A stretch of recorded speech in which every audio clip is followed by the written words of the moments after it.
आप सभी प्यारे विद्यार्थियों का स्वागत है आपके अपने यूट्यूब चैनल रत्नगढ़ क्लासेस पे। तो इससे पहले हमने जो प्रीवियस ईयर के एसएसटी के क्वेश्चन आए थे सेकेंड लेवल के अंदर वो डिस्कस कर लिए हैं 2 वीडियो के अंदर। मात्र 20 मिनट की ये वीडियो होने वाली है। 60% 20 मिनट के अंदर हम कवर अप करेंगे। पिछली वीडियो के अंदर भी यही किया था हमने। तो अगर आपने उन वीडियो को नहीं देखा है तो आप देख लीजिए, क्योंकि प्रीवियस ईयर क्वेश्चन पेपर से एक तो आपको प्रश्नों का ट्रेंड पता चलेगा, साथ ही में ये भी पता चल जाएगा कि कैसा आपका पेपर आता है, कैसे प्रश्न बन रहे हैं। और कम से कम मान के चलें तो 5% या 6% तो रिपीट होंगे, 10% भी रिपीट हो सकते हैं। तो without wasting any time let's start. Rajya Sabha का सदस्य चुने जाने के लिए प्रत्याशी की उम्र होनी चाहिए। तो राज्यसभा के सदस्य के लिए उम्र होती है आपकी 30 वर्ष। अगला प्रश्न, भारतीय संविधान का 44वां संविधान संशोधन निम्नलिखित में से किस एक प्रधानमंत्री के समय किया गया? तो ये हुआ था मोरारजी देसाई के काल में। 44वां हुआ था 1978 के अंदर। याद रखना, 4 + 4 मिल के क्या बनाते हैं? 8 बनाते हैं। तो 8 1978। चलिए अगले प्रश्न की ओर चलते हैं। सर्वोच्च न्यायालय का वह कौन सा न्यायाधीश था जिसके खिलाफ महाभियोग प्रक्रिया आरंभ की गई लेकिन महाभियोग पास नहीं हो सका? तो किसके खिलाफ किया गया था? ये बी रामास्वामी के खिलाफ किया गया था, लेकिन ये पास नहीं हुआ था। अगला प्रश्न, भारतीय संविधान की 12वीं अनुसूची संबंधित है। तो 12वीं अनुसूची किससे संबंधित है? नगर पालिका से। 10वीं दल बदल, याद रखिएगा। 8वीं सूची भाषा से। वह कौन सा उपराष्ट्रपति था जिसका देहांत अपने कार्यकाल के दौरान हुआ था? तो किस राष्ट्रपति का कार्यकाल के दौरान देहांत हुआ था? तो हुआ था कृष्णकांत का। तो कृष्णकांत याद रखिएगा। अगला प्रश्न, पृथ्वी का कुल स्थलीय क्षेत्र का प्रतिशत, स्थलीय क्षेत्र कितने प्रतिशत है? तो 29%। और जल का पूछे तो 71। चलिए अगले प्रश्न की ओर चलते हैं। वायुमंडल की सबसे निचली परत क्षोभ मंडल है। वायुमंडल की सबसे निचली परत कौन सी है? क्षोभ मंडल, याद रखिएगा। चलिए अगले प्रश्न की ओर चलते हैं। सभी बहिर्जनिक भू आकृतियां प्रक्रियाओं के लिए एक सामान्य शब्दावली प्रयुक्त की जाती है। क्या उनसी शब्दावली? तो अनाच्छादन। ये प्रश्न आपके इससे पूर्व जो रीट का एग्जाम हुआ था ना, उसके अंदर आया था। तो ये रिपीट हो चुका है फिर से। जैव मंडल में जीव तथा पर्यावरण के मध्य रासायनिक तत्वों के चक्रीय प्रवाह को जाना जाता है। तो क्या कहते हैं उसको? कहते हैं जैव भू रासायनिक चक्र। चलिए अगले प्रश्न की ओर चलते हैं। अगला प्रश्न, निम्नलिखित में से कौन सी एक कायांतरित सेल नहीं है? एक टॉपिक याद रखिएगा, अवसादी, कायांतरित, इन चट्टानों के उदाहरण याद रखिएगा। तो चूना पत्थर कायांतरित सेल का उदाहरण नहीं है। चलिए अगले प्रश्न की ओर चलते हैं। हड़प्पा संस्कृति सिंधु घाटी सभ्यता के अभिलेख मुख्यतः किस वस्तु पर मिलते हैं भाई?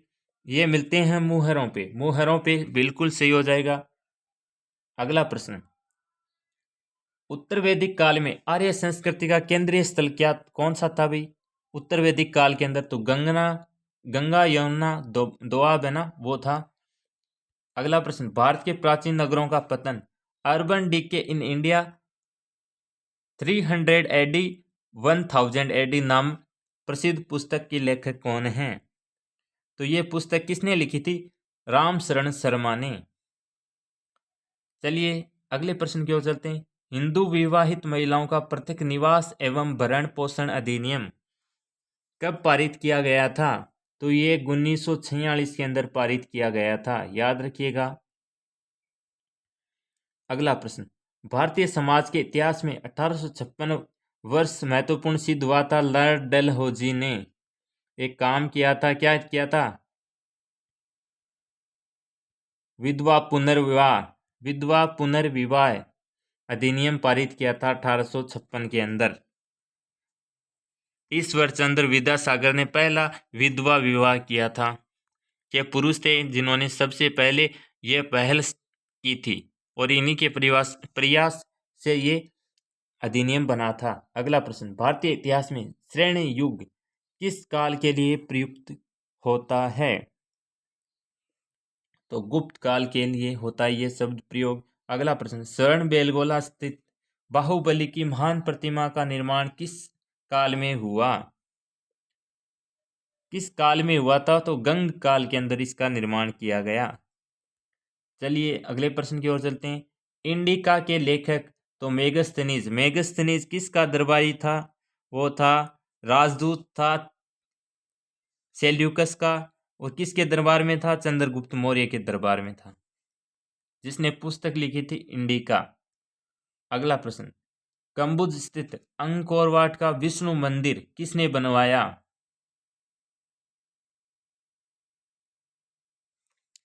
तो किसने बनवाया था? सूर्य वर्मा द्वितीय ने बनवाया था अंकोर वाट का विष्णु मंदिर, याद रखिएगा। अगला प्रश्न, सम्राट अशोक के किस वृद्ध शिलालेख में पड़ोसी देशों का वर्णन है? तो 13वें के अंदर पड़ोसी देशों का वर्णन है। अशोक सुसीम को भेजा था ना। अगला प्रश्न, रविंद्रनाथ टैगोर ने किस उपन्यास का प्रमुख पात्र निखिल है, जो देशभक्ति से बढ़कर मानवता में विश्वास रखता है? कौन सा उपन्यास था? घर बाइरे। हिंदुस्तान गदर पार्टी की स्थापना किस वर्ष की गई थी? तो बिल्कुल क्या सही हो जाएगा, 1913 के अंदर। चलिए अगले प्रश्न की ओर चलते हैं। दिरहम है, देखो प्राचीन काल की शब्दावली याद रख लेना, शब्दावली से प्रश्न आते हैं। तो तांबे के सिक्के भी कहते हैं दिरहम को, और चांदी के सिक्के भी दिरहम होते हैं। तो दोनों यहाँ पे बोर्ड ने सही माना है। अगला प्रश्न, शेरशाह सूरी का अंतिम अभियान किस शासक के विरुद्ध था? शेरशाह सूरी का कालिंजर अभियान था अंतिम अभियान। अगला प्रश्न, राजा राम मोहन राय के प्रयासों से बंगाल में सती प्रथा को किस अधिनियम के अंतर्गत संशोधित या निषेध किया गया? तो कौन सा अधिनियम था? वो अधिनियम आया था आपके 1829 के अंदर। तो नियमन, ये अधिनियम याद रखिएगा। अब 1829 तो सभी जानते हैं, विलियम बेंटिक ने इसके ऊपर रोक लगाई थी, लेकिन ये अधिनियम है उसका किसी को पता नहीं होता है। भारतीय संविधान की प्रस्तावना में संशोधन किस वर्ष हुआ था? एक बार संशोधन हुआ है प्रस्तावना के अंदर, तो किस वर्ष हुआ था? ये हुआ था 1976 के अंदर। 1976 के अंदर ये संशोधन हुआ है। वह संवैधानिक संशोधन जो शिक्षा के अधिकार से संबंधित है। तो 86वां संविधान संशोधन अधिनियम 2002। 6 से 14 वर्ष के बच्चों को निःशुल्क शिक्षा देना अभिभावक और उनके संरक्षक का कर्तव्य होगा। यह मौलिक कर्तव्य भी लागू किया गया था 86वां संविधान संशोधन के अंदर। किस समिति की सिफारिशों के आधार मानकर भारतीय संविधान में मूल कर्तव्य, तो कौन थे भाई? सरदार स्वर्ण सिंह समिति आई थी, उसके आधार पर मूल कर्तव्य जोड़े गए थे। भारत सरकार ने काका कालेलकर को अन्य पिछड़ा वर्ग आयोग का अध्यक्ष नियुक्त किया। नियुक्ति का वर्ष था, तो वर्ष था आपके 1953 के अंदर। याद रखिएगा, काके कालेलकर का इससे पूर्व की जो रीट एग्जाम हुआ था उसके अंदर आया था। ये पेपर है 2015 का। भारत के संविधान में धर्म निरपेक्षता का अर्थ है राज्य सभी धर्मों को मान्यता देता है, परंतु उसका अपना कोई धर्म नहीं है। तो चैनल को सब्सक्राइब कर लीजिएगा। जो पेपर अभी बाकी हैं उनको भी परीक्षा से पूर्व कंप्लीट किया जाएगा। और अगर आपको किसी टॉपिक की क्लास चाहिए तो आप कमेंट के अंदर ज़रूर बताएं। चलिए अगले प्रश्न का उत्तर बताइएगा। आभानेरी तथा राजौरगढ़ के कलात्मक वैभव किस काल के हैं? तो ये किस काल के हैं? राठौड़ काल के। आभानेरी कहाँ पे है? दौसा के अंदर। सामाजिक अध्ययन करता है। सामाजिक अध्ययन किसका अध्ययन करता है भाई? ये करता है व्यक्ति के आर्थिक संबंधों का। अगला प्रश्न भी आ चुका है। सामाजिक अध्ययन के संप्रत्यय को सामाजिक अध्ययन वह अध्ययन है जो मानव जीवन के रहन सहन के ढंगों, मूलभूत आवश्यकताओं क्रियाओं जिसमें मानव अपनी आवश्यकताओं की पूर्ति के लिए संलग्न रहता है तथा संस्थाओं जिनका उसने विकास किया है का ज्ञान प्रदान करता है। ये किसने कहा था? तो इसके अंदर बोनस दे दिया बोर्ड ने। अगला प्रश्न, यहाँ पे सारे के सारे गलत हो गए। सामाजिक अध्ययन के क्षेत्र के अंतर्गत निम्न में से किस तथ्य का अध्ययन किया जाता है? तो किसका किया जाता है? उपयुक्त सभी का। समाज संबंधी अध्ययन भी किया जाता है और नागरिकता का, मानवीय संबंधों का। प्यारे दोस्तों, 123 नंबर प्रश्न के अंदर मैंने गलत बताया, आपको उत्तर क्या हो जाएगा? इनसाइक्लोपीडिया ऑफ एजुकेशन रिसर्च ने ये बात कही थी। और ये देखो यहाँ पे गलत है, मुझे कंफ्यूज तो लग रहा था। यहाँ पे बोर्ड ने इसलिए बोनस दिया कि आर्थिक संबंध भी देखते हैं, सामाजिक भी, राजनीतिक भी, सामाजिक भौगोलिक। सामाजिक अध्ययन की अब किताब उठाओ, उसके अंदर आर्थिक का भी मिलेगा कोई लेसन, कोई मिलेगा सामाजिक संबंध का, कोई राजनीतिक का, कोई भौगोलिक का। तो इस प्रश्न के अंदर आपको बोनस दिया गया था। चलिए अगले प्रश्न की ओर चलते हैं। सामाजिक अध्ययन के अध्यापक से ज्ञान देते समय निम्न में से किन किन तथ्यों के अपेक्षा रखना स्वाभाविक है? तो उपयुक्त सभी होने चाहिए। अब वीडियो को रोक के पढ़ लेना आराम से, मैं पढ़ाऊंगा, इतना ही टाइम लगेगा। कक्ष में सामाजिक अध्ययन को पढ़ाते समय निर्धारित क्लास समय का कितना भाग स्वयं के कथन निर्देशन पर लगना चाहिए? तो ये भी यहाँ पे बोनस दिया बोर्ड ने। अगला प्रश्न, मूल्यांकन की प्रक्रिया क्या है? अगला प्रश्न है मूल्यांकन की प्रक्रिया। तो क्या है सर जी? ये है उद्देश्यों की उपलब्धि के विस्तार का निर्धारण, परिणामों की गुणवत्ता एवं मूल्यों का निश्चय करना, अनुदेशन के परिणामों की तुलना। तो क्या हो जाएगा? उपयुक्त सभी, चारों सही हैं इसके अंदर। अगला प्रश्न, सामाजिक अध्ययन शिक्षण में शिक्षण अधिगम सामग्री का प्रयोग। छात्र उबने लगते हैं, पाठ को लंबा करता है। ये दोनों सही हैं। सामग्री लेके आएंगे, समझाएंगे तो समय ज्यादा लगेगा ना भी। अगला प्रश्न, प्रोजेक्ट विधि को सर्वप्रथम किस वैज्ञानिक ने शिक्षा प्रणाली का व्यवहारिक रूप दिया था? किसने दिया था? डॉक्टर WH किलपैट्रिक ने। ये आपको क्या करना है? प्रोजेक्ट विधि, जो विधियां हैं उनको याद रखना है। अगला प्रश्न, निम्न में से सही का मिलान कीजिए। ये सही सही आपको मिलाने हैं, तो जल्दी से मैं मिला रहा हूं, आप देख लेना। फर्स्ट को आपको मिलाना है बी से, BS ब्लूम को स्मृति स्तर से, और हर्बर्ट को क्या किससे मिलाना है भाई? बताओ जल्दी से, पहले आप बता दो एक बार कि आपको कौन सा ऑप्शन सही लग रहा है। इसके अंदर से मिलान करो जल्दी से।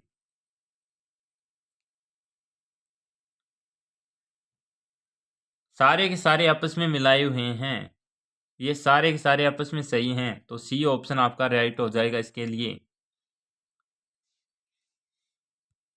चलिए अगले प्रश्न की ओर चलते हैं। मूल्यांकन आयाम के 3 सोपान होते हैं। ये तीनों तो BS ब्लूम ने बताया था कि मूल्यांकन के 3 आयाम होते हैं। ऊपर वाला प्रश्न जिसने पढ़ लिया तो वो उत्तर सही कर देगा ना। कुछ प्रश्न ऐसे होते हैं, कौन सा अजैव संसाधन नहीं है?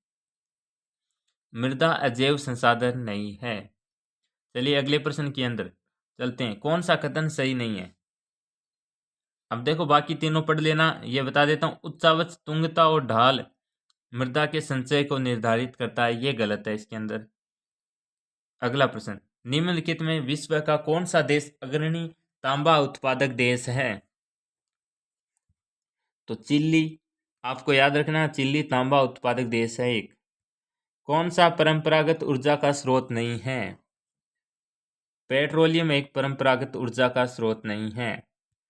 अब देखो कृषि के प्रकार हैं स्थानांतरित के, और देश, किस देश के अंदर कौन सी प्रकार की कृषि की जाती है?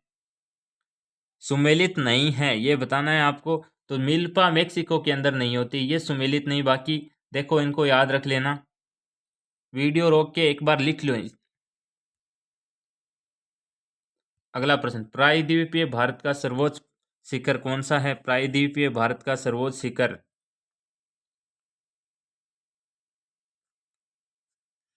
अनायमुड़ी, अनायमुड़ी याद रखिएगा। अगला प्रश्न, भारत के किस भाग में सबसे पहले मानसून प्रवेश करता है? तो अंडमान निकोबार द्वीप के अंदर सबसे पहले मानसून प्रवेश करता है। अगला प्रश्न, भारत के किस प्रदेश में उष्णकटिबंधीय वर्षावन मिलते हैं? तो उत्तर पूर्वी भारत के अंदर। अगला प्रश्न, भारत में निम्नलिखित में से कौन सा एक लौह इस्पात उद्योग का केंद्र नहीं है? तो बेंगलोर एक लौह इस्पात उद्योग का केंद्र नहीं है। अगला प्रश्न, 2011 में अधिकतम और न्यूनतम जनघनत्व वाला भारत के राज्य, चारों ऑप्शन देखो इसके अंदर गलत हैं, इसलिए बोर्ड ने बोनस दे दिया। अगला प्रश्न, बोरट का पठार स्थित है। बोरट का पठार कहाँ पे है? कुंभलगढ़ और गोगुंदा के मध्य। अगला प्रश्न, कौन सी राजस्थान में परंपरागत जल संरक्षण की विधि नहीं है? तो ये नाली नहीं है। नाली व्यवस्था हड़प्पा सभ्यता के अंदर आपको देखने के लिए मिलेगी। कौन सा सुमेलित नहीं है? बताओ भाई कौन सा सुमेलित नहीं है? अब्रक जामसर नहीं है, बाकी तांबा सिंगाना के अंदर मिलता है, सिस्सा जस्ता राजपुरा देवारा टंगस्टन डेगाना के अंदर। अगला प्रश्न, राजस्थान में कौन सा रसायन उद्योग का केंद्र नहीं है? भरतपुर, सॉरी माधोपुर। प्रश्न दूसरा पढ़ रहे हैं, उत्तर दूसरा बता दिया आपको। क्या हो जाएगा? सवाई माधोपुर। चलिए अगले प्रश्न की ओर चलते हैं। 2011 में राजस्थान के कौन से जिलों में 500 से अधिक जनसंख्या घनत्व है? तो कौन सा हो जाएगा? जयपुर और भरतपुर। अगला प्रश्न, किस प्रांतीय के प्रजामंडल ने 1936 में कृष्णा दिवस मनाया था? तो जोधपुर प्रजामंडल के अंदर। राजस्थान के सीकर जिले में युद्ध संग्रहालय की स्थापना अगस्त 2015 में की गई थी, जैसलमेर के अंदर। अगला प्रश्न, कवि बांधव की उपाधि किस चौहान शासक को प्राप्त थी? तो विग्रहराज चतुर्थ को। कर्नल जेम्स टोड ने अपना यात्रा वृतांत ट्रेवल इन वेस्टर्न इंडिया को समर्पित किया, इसके अंदर बोनस दे दिया। ये चारों ऑप्शन गलत थे इसलिए। तो वीडियो पसंद आई लाइक शेयर सब्सक्राइब करें। डेली क्लासेस पाने के लिए चैनल को जरूर से ज्वाइन कर लें।